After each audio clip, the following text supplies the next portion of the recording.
vocês um case, um caso, uma vida, uma história de luta, uma história de empenho, uma história de colaboração, de amizade, de estudo e de ciência dentro da fisioterapia.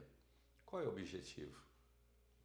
Levar até vocês, se tem alguém com algum caso parecido, aparente ao do Miguel Maza Filho, para que isso sirva de estímulo para você vencer, você viver melhor, ter uma qualidade de vida real. Apresento a vocês Miguel Maza Filho. Minha história como professor aqui no Fisiosport começou ainda quando nós morávamos no Brasil. O professor me conheceu desde criança por causa da amizade entre nossas famílias. Em 2014 aconteceu a reaproximação minha e do professor. Eu tive um rompimento completo do recto femoral da coxa direita. Eu passei por 6 médicos nos Estados Unidos, incluindo o médico da seleção dos Estados Unidos de futebol, médicos da Universidade de Miami, do Hospital Batista, e nenhum deles conseguiram resolver o problema. Eu fiquei 6 meses fazendo tratamento nos Estados Unidos e não conseguia caminhar, não conseguia colocar o pé no chão. Nesse momento foi que meu pai sugeriu que eu entrasse em contato com o professor, conversasse com ele, visse a experiência dele nos casos e como ele poderia me ajudar. Em abril de 2014 eu vim para cá pela primeira vez para o professor fazer uma análise do meu caso, retornando em junho para ficar fazendo tratamento 6 meses. Quando começou o tratamento, o professor percebeu que o problema não era só o rompimento do recto femoral. Ele pediu alguns exames, incluindo uma cintilografia óssea e uma ressonância da coluna. Durante os exames da cintilografia óssea, o professor, junto com o Dr. Corsemelli, descobriram que eu tinha uma doença chamada espondilite anquilosante, que até então nos Estados Unidos estava sendo tratado como fibromialgia, porque eles não entendiam a gravidade do caso.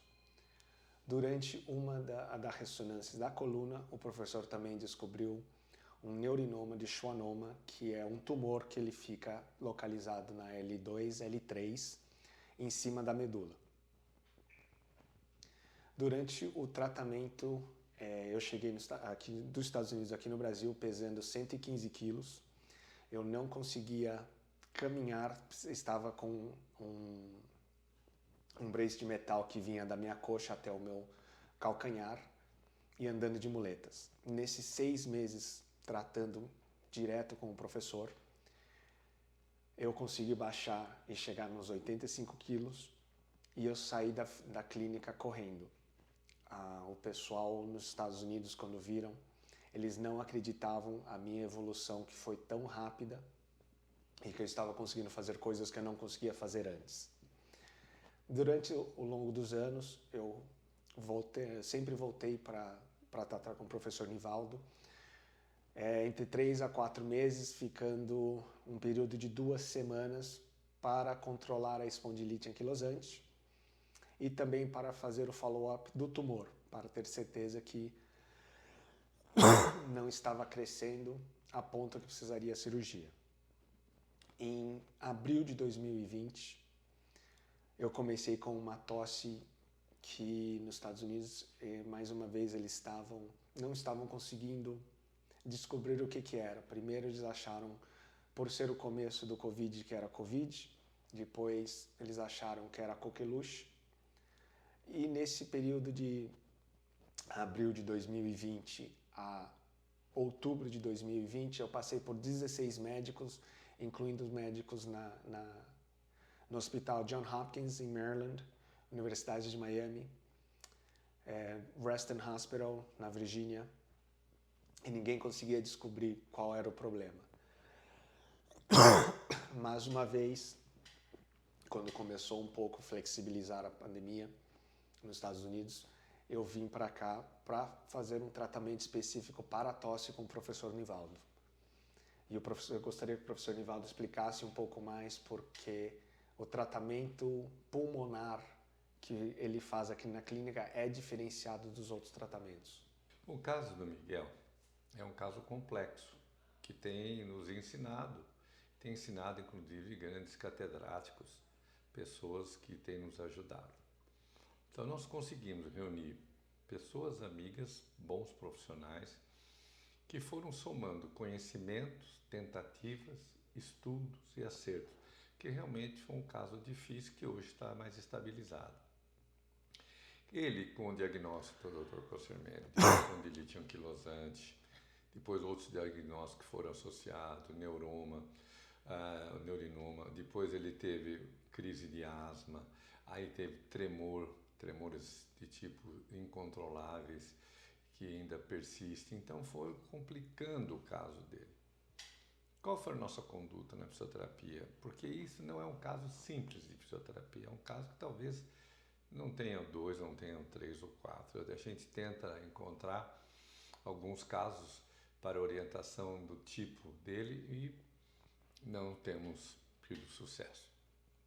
Ele desenvolveu outras patologias. Conseguimos, com auxílio de grandes profissionais, estabilizar a espondilite e as deformidades dele. Tanto é que agora ele faz exames, mesmo nos Estados Unidos, aqui no Brasil, e não há uma aparente evolução da espondilite anquilosante, somente alguns quadros de dores que são controlados.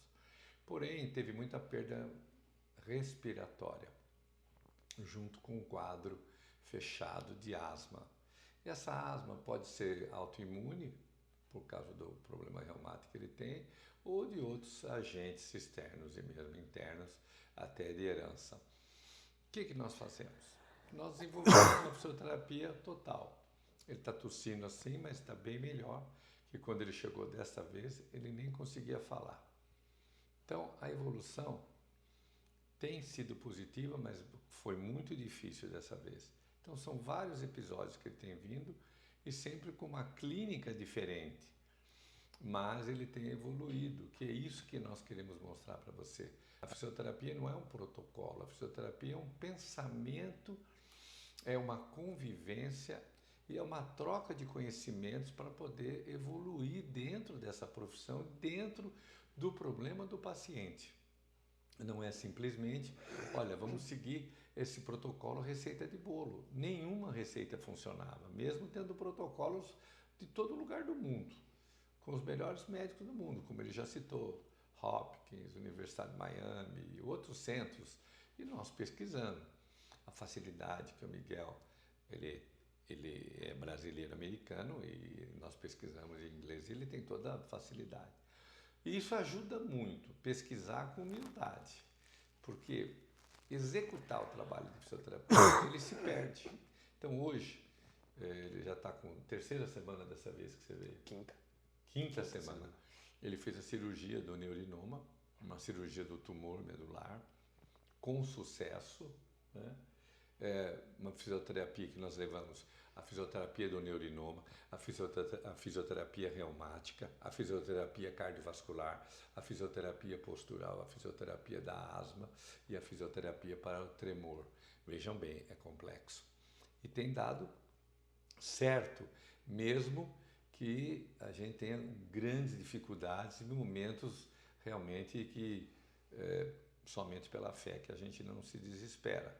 Mas realmente, aí ele tinha desmaios frequentes, ele fez o teste da tábua, que é um teste que se faz muito em piloto de aviação, não conseguiu fazer, terminar as 2 vezes. Então nós temos muitas dificuldades técnicas, científicas, que comprovam que ele tem realmente manifestações associadas e nós temos vencido. Primeiro, porque nós queremos aprender, estamos sempre aprendendo. Segundo, sem má vontade. Terceiro, disciplina. Quarto, empenho do paciente. Quinto, fraternidade. Não olhar o paciente como ele se fosse um adversário, olhar como ele fosse um irmão, olhar ele como ele fosse o quê? Como ele é, um ser humano. Isso é muito difícil, isso que a gente aprende. Podemos não ser os melhores do mundo, mas nos tornamos um dos melhores porque nós temos uma visão global de que o paciente ele é emoção, ele é físico, ele é genética, ele é herança, ele é ambiente. E outra coisa, vencendo durante a pandemia. E o mais interessante, com tudo isso que ele tem, ele não teve Covid.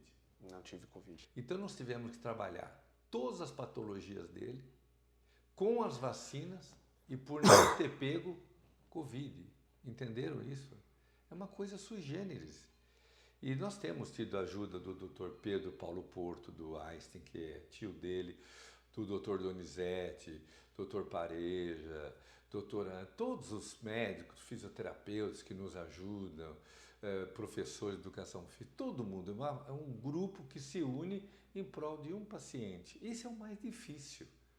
Porque qual é a dificuldade hoje? Você tem 10 profissionais bons, um não conversa com o outro no mundo. Não é no Brasil, no mundo.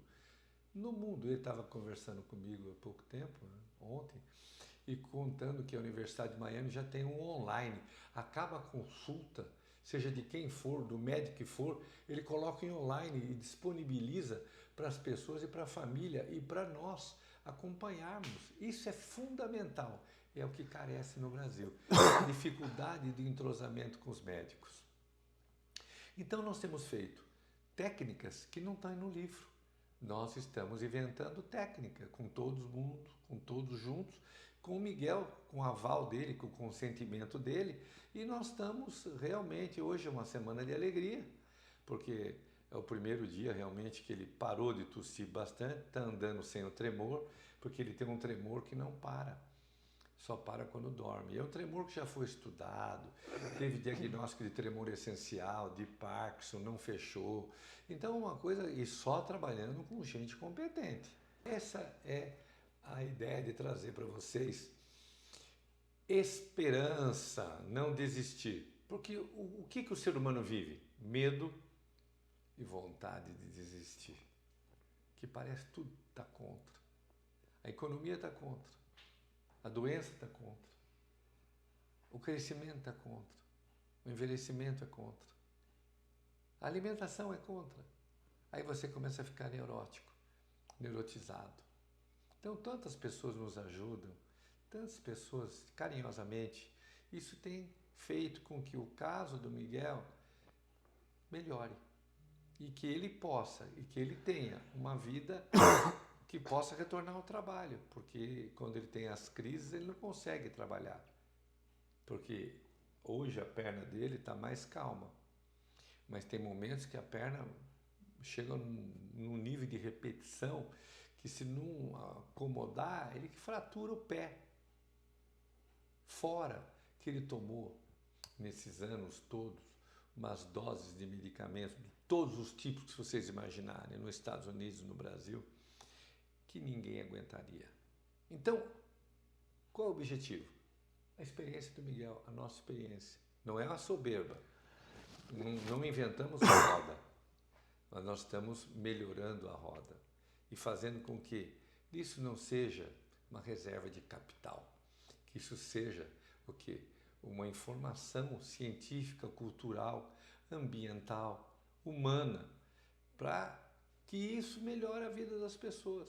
Porque ter uma atividade reumática no corpo, um problema autoimune, ter um tremor essencial, ter uma asma, ter um neurinoma, tudo isso ao mesmo tempo, imagine, ele que é um moço, nunca bebeu, nunca fumou, bons hábitos, qualquer pessoa se sentiria desesperada e entregaria. Ele não entrega.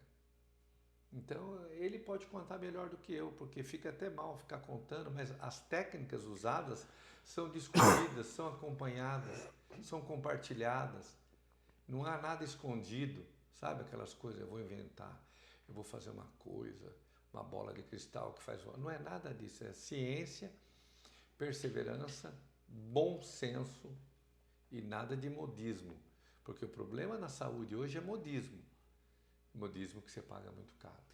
Só para complementar o que o senhor falou, uma das maiores diferenças do tratamento que o senhor faz para o tratamento que eu tenho tido nos últimos anos nos Estados Unidos, nos Estados Unidos eles têm a melhor tecnologia, mas eles não estudam os pacientes. Eles tratam o sintoma, não tratam a causa. Todos esses tempos, nesses 2 anos que eu tenho lidado com o problema pulmonar, com o tremor da perna, eles têm tratado à base de remédio. Fisioterapia nos Estados Unidos não é igual à fisioterapia do professor. São 20 a 30 minutos 2 vezes por semana, talvez 3, onde o fisioterapeuta passa só 4, 5 exercícios para você fazer e começa a fazer a papelada que eles têm que entregar. Aqui com o professor, seja o professor ou a equipe dele, tem sempre alguém monitorando os seus exercícios, corrigindo os seus exercícios. Eu tenho o privilégio de poder fazer com o professor 8 horas por dia, 4 horas de manhã, 4 horas à tarde. O professor abriu a casa dele para mim descansar durante o meu tratamento. E o professor, ele investiga o que está causando. Ele tem uma equipe não só de fisioterapeutas, mas de médicos que não só são amigos dele, mas também trabalham em prol do paciente. O professor tem mais de 40 mil pacientes atendidos, mas eu não sou um número para ele. Um dos maiores problemas que eu tenho nos Estados Unidos é que para os médicos de lá eu sou um número. O ano passado, entre 2020 e agora, teve uma época que eu estava tomando para tosse 60 comprimidos, 30 de manhã, 30 à tarde. Porque um comprimido dava constipação, então eles davam um comprimido para soltar o intestino. O comprimido da tosse causava outro efeito colateral, então eles tinham que dar um comprimido para parar esse efeito colateral. E quando eu venho para cá, na terapia da água quente, eu desintoxico de todos esses remédios. Eu estou tomando talvez 2 remédios e 2 suplementos agora. Para quem vê que antes de vir para cá eu tomei, por causa da tosse, eu estava tomando injeção de corticoide, fazendo inalação com corticoide, vários outros remédios. E agora a minha tosse, a minha capacidade pulmonar, quando eu cheguei aqui, estava em 36%. Nos Estados Unidos ninguém entendia porque eu nunca fumei, como o professor comentou. Meu pulmão no raio-x está limpo. Eles não entendiam que poderia ser uma combinação da asma com a espondilite anquilosante, com a doença autoimune. Eles não investigaram para ver se por algum dos remédios que eu estava tomando, que eles mesmos deram, mas um médico não conversa com o outro, que ele poderia estar causando essa insuficiência pulmonar. Quando eu cheguei aqui, o professor tomou tempo para estudar não só o caso, para estudar os exames. Como ele me conhece desde que eu nasci, ele sabe o meu histórico médico, porque até muito do histórico médico ele que descobriu, junto com a sua equipe. Então ele soube tirar os remédios quando preciso, para melhorar a capacidade pulmonar, fazer os exercícios da fisioterapia correta, para fazer a expansão do pulmão. E até é um ponto que eu acho, no meu ponto de vista, é engraçado, porque eu estava conversando semana passada com o pulmonologista da Universidade de Miami e eu mostrei o aparelhinho, um aparelhinho de R$50 que eu estava fazendo e o médico não estava acreditando que aquele aparelho com exercício pulmonar que eu fazia de respiração na piscina quente, que meu pulmão tinha melhorado tanto, não entrava na cabeça dele que eu consegui melhorar tanto sem os remédios. E é tudo por causa que o professor tomou tempo para estudar o meu caso, conhecer o paciente. E não é só comigo que ele faz isso. A clínica abre 7 horas da manhã, mas muitas vezes 5h30, 6 o professor já está estudando os casos. Fecha às 7, ele fica até 8, 9 estudando. Então eu gostaria de passar para vocês a importância de ter um profissional que se interesse no seu caso, se interesse em curar o paciente, não só curar num curto período, para dar uma qualidade de vida, para melhorar a funcionalidade do paciente. Muitas pessoas, durante essas 5 semanas que eu estou aqui, falam que eu estou uma pessoa completamente diferente do que eu cheguei, por causa da tosse ter diminuído, por causa da espondilite anquilosante, ela me enverga. Sempre eu saio mais ereto daqui. Sempre a gente faz medimentos de graus, tanto no meu pescoço quanto da minha coluna. E as pessoas notam que o trabalho do professor está surtindo efeito no paciente, não só em mim, mas em todos os pacientes. Isso é importante, é o quê?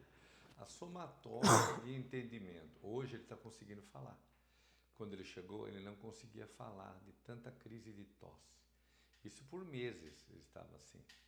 Então, o trabalho de expansão, manutenção da fisioterapia respiratória, muito importante. Começamos degrau por degrau e somos realmente atrevidos, porque ninguém gostaria, um caso como ele, mesmo os americanos são aparentemente mais competentes do que nós em tecnologia, um monte de outros fatores científicos e técnicos, mas não tinham a disposição e vontade que nós temos. Então, levá-lo para fazer uma fisioterapia respiratória dentro de uma piscina aquecida poderia causar, inclusive, mais crise. Mas nós superamos isso, fazendo exercício respiratório fora da piscina, dentro da piscina, com ambiente controlado, química e termicamente, ajudou muito. Coisa que as pessoas ainda duvidam muito. Mas é o que funciona. Eu falei para ele, o que você tomou de remédio? Ele trouxe folhas impressas dos remédios que ele tomou. Era uma coisa absurda. A toxicidade dos medicamentos, todos conhecem. Qualquer pessoa conhece. Não precisa ser profissional da área de saúde. A toxicidade desses medicamentos tem um lado positivo e tem um lado negativo. E a conexão de um medicamento com outro que dá uma interação, nem os melhores cientistas têm estudo sobre isso. Eu e ele, como ele lê muito bem inglês, nós pegamos todos os medicamentos e vamos fazer uma análise no FDA, Federal Drug Administration. Quanto tinha um remédio seu, quantas páginas tinha? 1.768 páginas. Escutar, quero ver ler isso.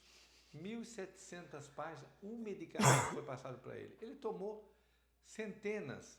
Então, se você for estudar os medicamentos, isso que eu falo para as pessoas. Às vezes o próprio profissional não tem tempo, não tem suporte, não tem estrutura de tempo, não tem visão para estudar o medicamento que usa. Por exemplo, contar para vocês. Minha mãe, que sempre foi muito bem tratada, faleceu. Houve um erro de medicamento. Bem indicado, o medicamento deu uma parada respiratória na minha mãe. Então, o que acontece? O medicamento é bom, mas é uma arma. Deve-se tomar medicamento, tem que tomar medicamento, mas tem que conversar com o profissional, tem que interagir com o paciente, tem que observar. A palavra é observação. E nós não usamos mais isso. Eu lembro que no começo da minha faculdade, junto na faculdade de psicologia, eu até conversando com o Ivan Capelato, tinha uma matéria que era observação, observar. E nós, pela pressa do dia, porque ficamos o dia inteiro no celular, às vezes não é uma coisa tão necessária, é um vício, você deixa de investir na vida dele. Talvez 1 hora da minha vida, para ele, vai ser misticamente. Essas coisas que a gente não entende, pode ajudar muito a tirá-lo de uma situação muito adversa, com gente mais competente do que eu, não está conseguindo tirar. Por exemplo, a somatória disso daí é importante, a troca de ideia. Quando eu converso com a Ariana, com o Kiko, o professor Kiko, com as pessoas, é para trocar ideia, para nós não errarmos muito, ou tentar melhorar a assertividade. Com o caso dele, que é muito complexo, muito difícil, não sou eu que falo, são todos os grandes profissionais, inclusive nos Estados Unidos, ele não está tratando com pessoas curiosas, ele está tratando só com o topo. Então, nós contamos com a ajuda dessas pessoas. E a somatória de poder conversar um com o outro é que leva uma melhoria do paciente. E as tentativas com observação. Então, essa informação é importante. Esse vídeo que nós deixamos para vocês, com a colaboração do Miguel, com a produção do nosso vídeo, do Galeano, do professor Henrique, da professora Ariana, é que leva vocês hoje, com essa tecnologia, uma informação que você não tinha antes. Antes você precisava ler 10 livros, e quando você comprava o livro já era velho. A agilidade hoje é muito boa. Então você pega a experiência de 40 profissionais, de 50 anos de profissão, em 1 minuto. Isso que eu acho maravilhoso. Mas precisa investir no paciente. Eu às vezes chego na clínica, quando eu vou fazer avaliação, eu peço o dossiê do paciente. Eu falei, olha, dossiê, eu falo prontuário. Prontuário? Todos que vão ao hospital, que vão a uma clínica, tem um prontuário. É lei. Eu, academia, hospital, o dentista. E agora os Estados Unidos está cada dia mais avançado. Os prontuários americanos estão maravilhosos, porque acabou, já tem o registro. Nós ainda no Brasil não temos isso online. Temos isso com alguns profissionais que têm causado muitas perdas. Perdas de cirurgias desnecessárias. Por exemplo, a cirurgia dele, do schwannoma, do tumor, foi pesquisado, foi conversado com vários profissionais, foi questionado e no final sentamos e falamos, Miguel, quem decide é você, junto com a sua família. Não foi uma coisa imposta. Aí então é uma cirurgia que demorou anos para ser feita. E com muitos exames. E deu um bom resultado. Por quê? Esse schwannoma, ele não parou de fazer a perna tremer, mas ele não será objeto de uma obstrução com o passar dos anos do Miguel. Não digo envelhecer, porque ele é bonito, ele tem uma genética boa de estética. Mas esse tumor poderia causar uma outra paralisia nele, pela possibilidade. Conversando com alguns neurologistas, Dr. Pedro Porto, Dr. Donizete, pessoas conscientes, então achamos que o melhor seria a cirurgia. Não foi? Sim, Aí ele foi para os Estados Unidos, que ele tem mais recursos lá, senão faria aqui também, e foi operado, muito bem operado. Então a cirurgia não virou um problema, ela virou uma solução para os próximos anos. Entenderam esse raciocínio? O raciocínio é importante. Não é importante só a atitude. Ele chegou, qual é a conduta nossa de fisioterapia? Vamos tratar a coluna. Não, trata a coluna sem muito escândalo. Porque senão o paciente fica... Você opera a coluna, você muda a sua vida. Não existe cirurgia fácil. Não existe cirurgia maravilhosa. Melhor cirurgia é aquela que você não precisou fazer. Mas desde que tenha que fazer, que seja feita dentro de padrões de segurança, de higiene, e uma fisioterapia que não estrague a cirurgia. Então não foi uma cirurgia leviana, foi uma cirurgia que foi estudada e não apresentou nenhum comprometimento. Duas coisas que eu queria, já que o senhor tocou na cirurgia, um dos diferenciais do professor, no meu ponto de vista, dois para falar a verdade. O primeiro, ele nunca desistiu do meu caso. Eu tive médicos em 2014, dos 6 ortopedistas que eu fui, 2 falaram para mim, eu já não sei mais o que fazer com você, eu sugiro que você vá ver o tratamento do seu rompimento rectofemoral com outro médico. 2020, agora a mesma coisa com a tosse. O diretor do Reston Hospital na Virgínia, nos Estados Unidos, virou para mim e falou, você precisa ser estudado em um centro como o John Hopkins, porque eu não sei mais o que fazer, não tenho mais recursos para tentar solucionar o seu problema. E isso foi uma coisa que o professor nunca fez. Às vezes ele fala pra gente, não, tá tudo tranquilo, mas a gente vira as costas, ele vai começar a ler sobre o assunto. Ele vai pesquisar, ele não vai desistir do seu caso, sendo tão complexo ou tão simples. Ele sempre trata todos os pacientes com a mesma atenção e carinho.